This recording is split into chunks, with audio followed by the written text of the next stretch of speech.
Queridos hermanos, vamos a leer un poquito las lecturas del día. Vamos a iniciar con el libro de Eclesiástico, con el capítulo 27. Luego vamos a leer a la carta a los Corintios, la primera carta a los Corintios, capítulo 15. Y al final leeremos el Evangelio de Lucas, capítulo 6. Recordemos que el libro de Eclesiástico no es el de Eclesiastés, son dos libros distintos.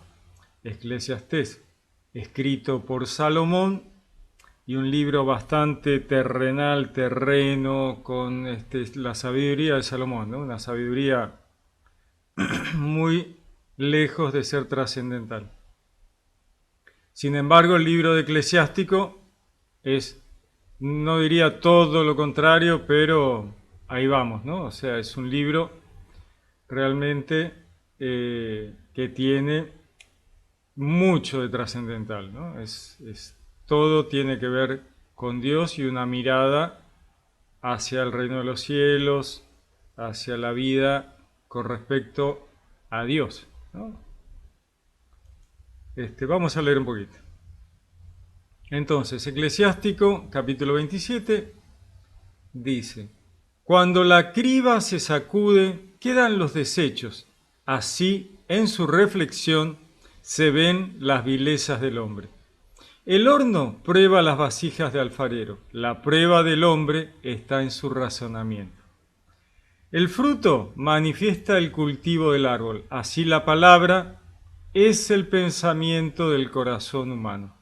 Antes que se pronuncie, no elogies a nadie, que esa es la prueba de los hombres. Vemos cómo Ben Sirac, que es el autor del Eclesiástico, nos dice en relación a la palabra, a lo que la gente habla, lo que decimos, ¿no? Él dice: cuando la criba se sacude, o sea, estamos sacudiendo para separar el grano de la suciedad, ¿no?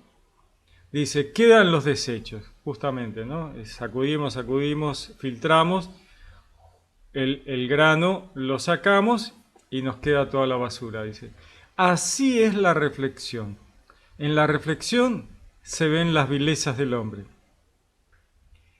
Ben Sirac nos está diciendo que debemos tener en cuenta el tipo de reflexión de las personas para ver por dónde va el asunto, ¿no?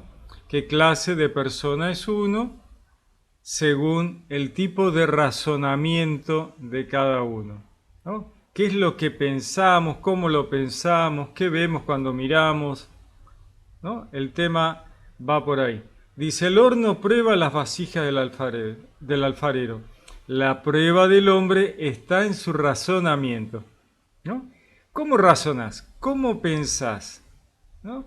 Porque uno puede decir, no, esto, aquello, lo otro, ahora está todo fantásticamente bien, pero después, cuando uno se sienta a conversar un rato con alguien, puede sorprenderte el tipo de razonamiento, ¿no? Por dónde está yendo, cómo llega a las conclusiones, qué hay en el camino, ¿no? Y entonces puede ser mucho mejor que lo que habíamos pensado o no ser lo que habíamos creído, ¿no? Dice, el fruto manifiesta el cultivo del árbol, así la palabra, el del pensamiento del corazón humano. Fruto en la Biblia siempre tiene que ver con el producto, lo producido por, ¿no? En el Edén, el enemigo le da a probar a Eva el fruto del árbol de la ciencia del bien y del mal. ¿Ese fruto es una manzana? No. ¿Existió el fruto? No, tampoco, no existe tal cosa. ¿Qué es el fruto? El producto. ¿El producto de qué?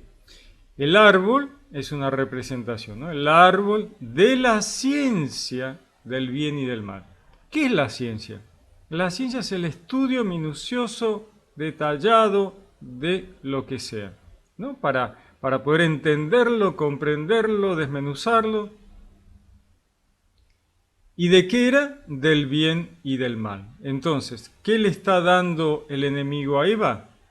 El fruto, el producto de haber analizado y estudiado profundamente el bien y el mal. Eso es lo que le da el enemigo a Eva, ¿no? Con esta imagen del árbol que está prohibido, ¿no? Un árbol que tiene sus raíces terrenales, sus ramas se extienden hacia el cielo y en él están todas las ramificaciones posibles, ¿no?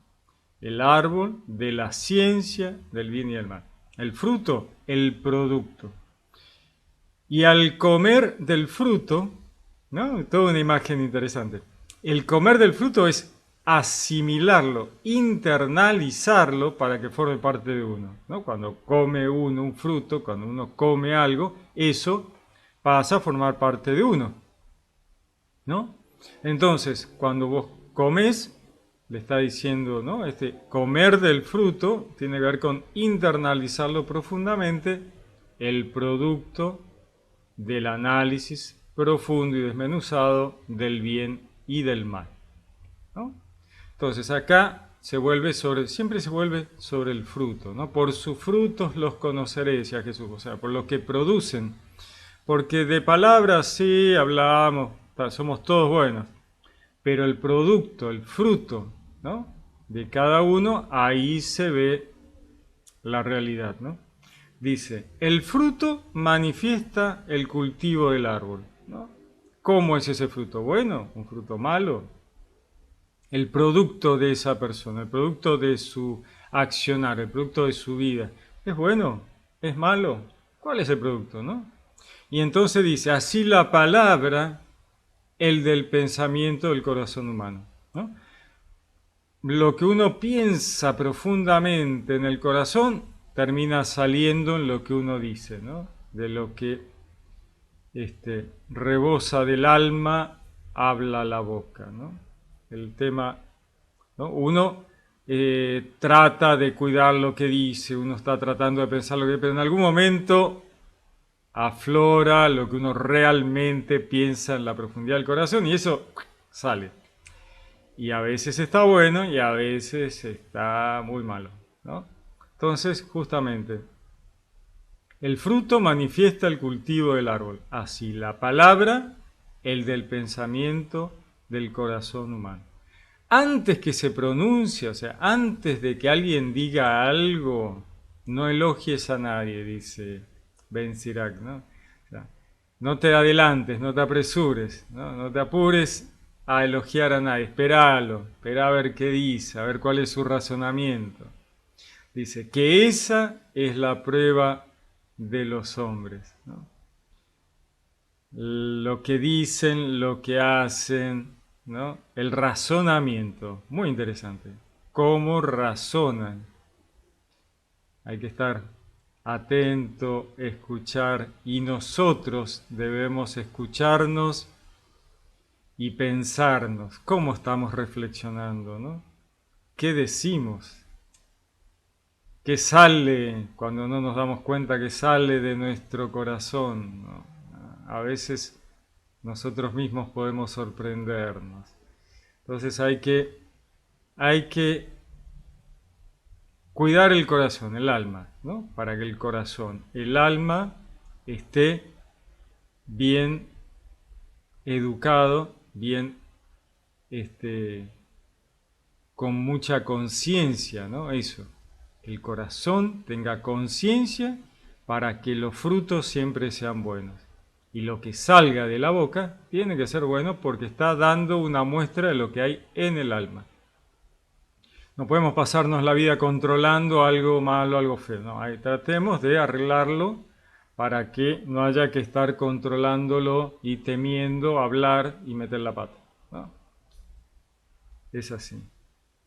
Vamos a leer entonces la primera carta a la iglesia de Corinto, a los Corintios, capítulo 15. Pablo nos decía, en efecto, es necesario que este ser corruptible se revista de incorruptibilidad y que este ser mortal se revista de inmortalidad.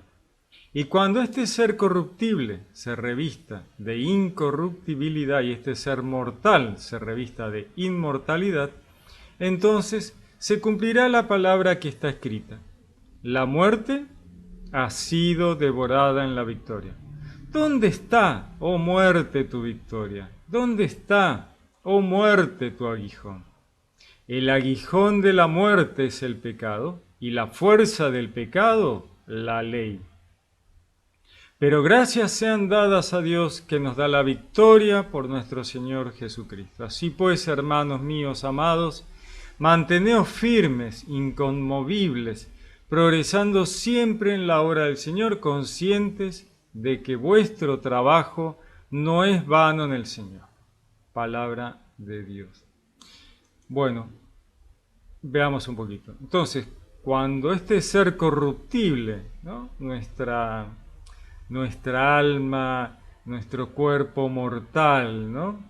se revista de incorruptibilidad, o sea, nuestra alma sea revestida de vida nueva, vida eterna, incorruptible, como nos dice Pablo, ya la muerte no va a estar, y este ser mortal se revista de inmortalidad, ¿no? Justamente, entonces se cumplirá la palabra que está escrita: la muerte ha sido devorada en la victoria.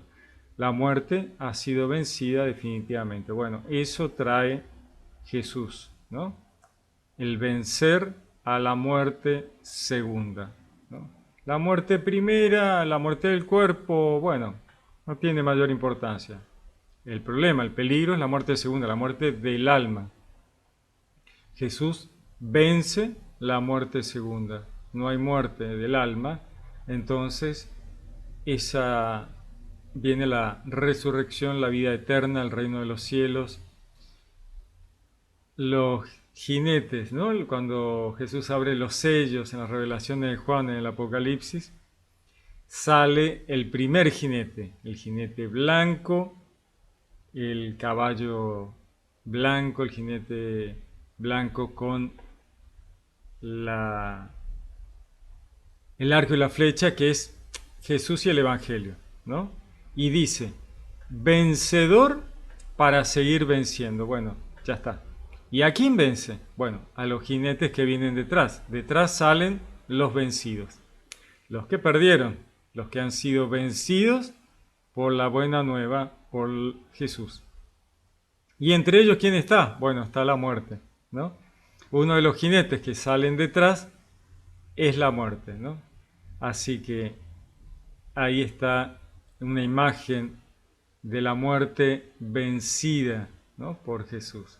Dice: ¿dónde está tu victoria, muerte? ¿Dónde está tu aguijón, muerte?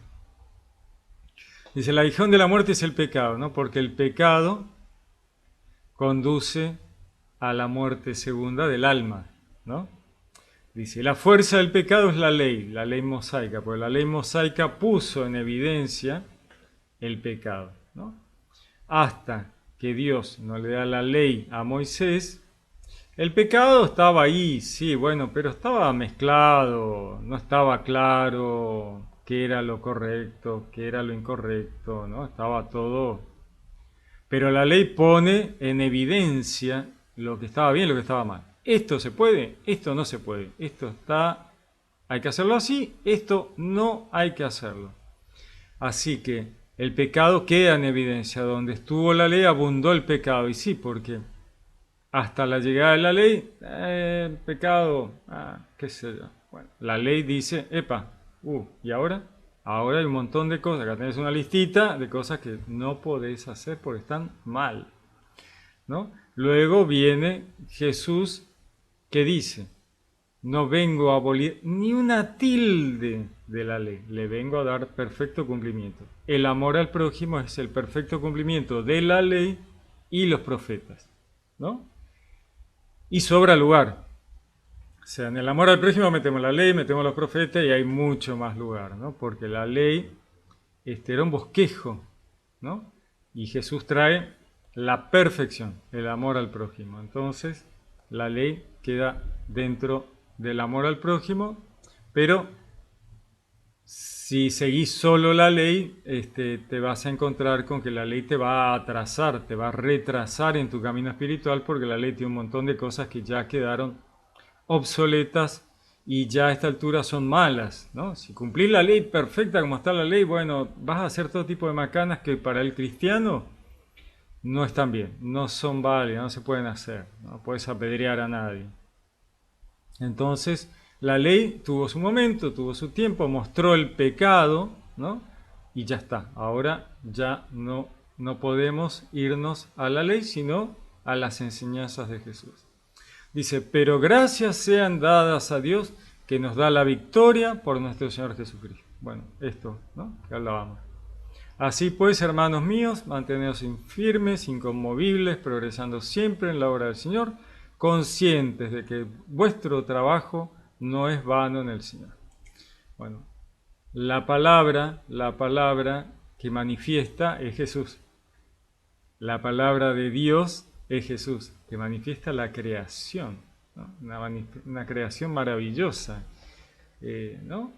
Y acá tenemos este paralelismo, ¿no? Entre lo que rebosa el alma, habla la boca. Bueno, lo que rebosa de Dios manifiesta Jesús, la creación, ¿no? Maravillosa, maravillosa, maravillosa, ¿no?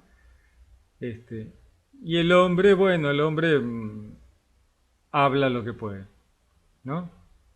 Entonces hay que prestar atención a los hombres, nosotros debemos prestarnos atención a nosotros mismos en cuanto a lo que manifestamos, lo que decimos, ¿no? Para no decir cosas que no están bien, y tenemos que trabajar sobre nuestra alma para dar buenos frutos, ¿no? Los frutos de Jesús son maravillosos, maravillosos, ¿no? Muy bien, vamos a leer entonces el Evangelio de Lucas, capítulo 6, que nos dice: les añadió una parábola, ¿no? Jesús estaba hablando, estaba enseñando. Dice, ¿podrá un ciego guiar otro ciego? ¿No caerán los dos en el hoyo? No está el discípulo por encima del maestro. Todo el que esté bien formado será como su maestro. ¿Cómo es que miras la brizna que hay en el ojo de tu hermano y no reparas en la viga que hay en tu propio ojo? ¿Cómo puedes decir a tu hermano, hermano, deja que saque la brizna que hay en tu ojo, no viendo tú mismo la viga que hay en el tuyo? Hipócrita, saca primero la viga de tu ojo y entonces podrás ver para sacar la brizna que hay en el ojo de tu hermano. Porque no hay árbol bueno que dé fruto malo. Y a la inversa, no hay árbol malo que dé fruto bueno. Cada árbol se conoce por su fruto. No se recogen higos de los espinos, ni de la zarza se vendimian uvas. El hombre bueno del buen tesoro del corazón saca lo bueno, y el malo del malo saca lo malo, porque de lo que rebosa el corazón habla su boca. Palabra del Señor. Bien, genial, ¿no? Dice, no está el discípulo por encima del maestro. Todo el que está bien formado será como su maestro. ¿Puede un ciego guiar a otro ciego? ¿No caerán los dos en el mismo hoyo? Y sí, y sí. ¿Cómo es que miras la brizna que hay en el ojo de tu hermano y no reparas en la viga que hay en tu propio ojo? Esto que hablábamos antes, ¿no? Corregir las cosas primero, las de uno, del corazón, del alma, para que lo que brote luego sea bueno. Antes de criticar al otro, analízate vos mismo, ¿no? Hay que analizarse uno mismo antes de poder criticar al otro. ¿Qué vamos a criticar al otro? Si tal vez nosotros somos peores. Así que antes de sacarle una pequeña crítica al hermano, revisemos nuestros grandes problemones y ahí recién estaremos quizás en condiciones de criticar a otro, porque toda crítica lleva un juicio, ¿no? Y con la medida con que midamos seremos medidos. Así que dice, ¿cómo puedes decir a tu hermano, deja que saque la brizna que hay en tu ojo, no viendo tú mismo la viga que hay en el tuyo? O sea, con los problemas que vos tenés, las macanas que haces, le vas a criticar al otro. Primero, revisemos el corazón. Porque no hay árbol bueno que dé fruto malo, ¿no? Esto, los frutos, ¿no? Acá volvemos sobre los frutos, el producto, ¿no? De los árboles buenos, de aquellos que producen cosas buenas, bueno, el producto, el fruto va a ser bueno, ¿no? Esto, arreglar el alma, arreglar el corazón para que los frutos, los productos, lo que hagamos, el resultado, ¿no? Sea bueno. Porque del malo surge lo malo, el producido es malo y todo lo que va a dar es malo, no hay forma, ¿no? O sea, no hay forma, ¿no? Cada árbol se conoce por su fruto, ¿no? Cada persona es conocida por su producto, por lo que hace, por lo que produce, por lo que produjo. Dice, no se recogen higos de los espinos, no hay forma, ni de las zarzas se vendimian uvas, no hay caso. O sea, de árbol bueno sale algo bueno, de algo malo va a salir malo, ¿no? El hombre bueno del buen tesoro del corazón saca lo bueno, y el malo del malo saca lo malo, porque de lo que rebosa el corazón habla su boca. Es así, tan sencillo como esto, ¿no? Ya lo veíamos con Ben Sirac del libro eclesiástico que nos hablaba y vuelve Jesús a decirnos esto mismo, ¿no? Corregirse, corregir, entrenar nuestro corazón y nuestra alma para que haga las cosas bien, para hacer las cosas bien, para pensar lo correcto, ver lo correcto, hablar lo correcto, ¿no?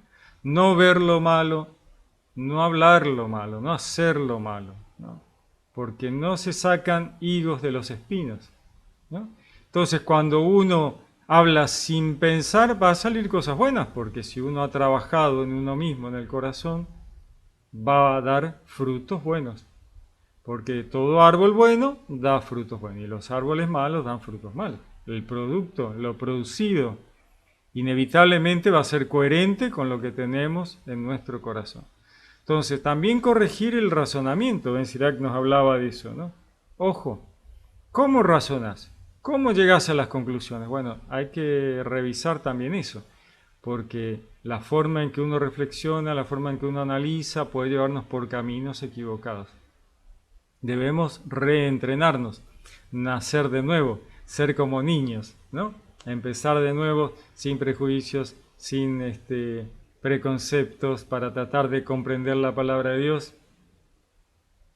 Comer de, como decía Jesús, quien coma de mi carne y beba mi sangre, ¿no? El que muerda mi carne, decía, ¿no? El que roe mi carne y bebe mi sangre. Una imagen horrible, pero lo que nos dice es el que asimile la palabra de Dios hasta el hueso, ¿no? Hasta el tuétano. Va a estar en mí, yo voy a estar en él, dice Jesús, ¿no? Con esta imagen fuerte que sorprendía a todo el mundo, ¿no? Porque él decía, el que roe mi carne y bebe mi sangre, bueno, tiene que ver con la asimilación profunda, esto, de los frutos, ¿no? El comer tiene que ver con asimilar. Vemos en otras imágenes, otras profecías, cuando el profeta come el librito que sabe amargo, dulce al principio y luego amarga, ¿no? La palabra de Dios es dulce y después puede resultar en la conciencia, ¿no? Porque al asimilar la palabra de Dios uno toma conciencia y ahí puede llevarte a sentirte un poco, a reflexionar, a sentir que tenés que cambiar, que tenés que hacer algo por los otros, ¿no? O sea, hay que asimilar profundamente, ¿no? Comer el fruto, el fruto, los frutos. Bueno, en el Edén no había frutos, ¿no? Está claro. Y acá vemos la imagen, que el fruto es el producto, lo producido, que se debe internalizar, ¿no? Porque de esa manera comprendemos, entendemos. Y nuestros frutos son el producto de nuestras obras, lo que hemos hecho, lo que hicimos, lo que producimos, ¿no? Lo que produjimos. Entonces debemos entrenarnos, reentrenarnos, rehacernos, nacer de nuevo de lo alto, decía Jesús, ¿no? Ser como niño, nacer otra vez, volver a tratar de aprender todo de vuelta, bien, esta vez bien, sin prejuicios, sin preconceptos, leer la palabra, buscar un maestro que entienda, ¿no? Que sepa, alguien que nos pueda guiar bien, porque los ciegos guían a los ciegos y todos caen en el mismo agujero. Entonces, hay que tratar de buscar un maestro que nos enseñe para que podamos comprender, aprender, ¿no? Es interesante, nos hace reflexionar, ¿no? Nada de criticar al hermano sin haber revisado primero nuestro corazón. Muy bien, les deseo un lindo domingo, que Dios los bendiga, les deseo una linda semana, los saludo con gran afecto, les habló Pablo Castro.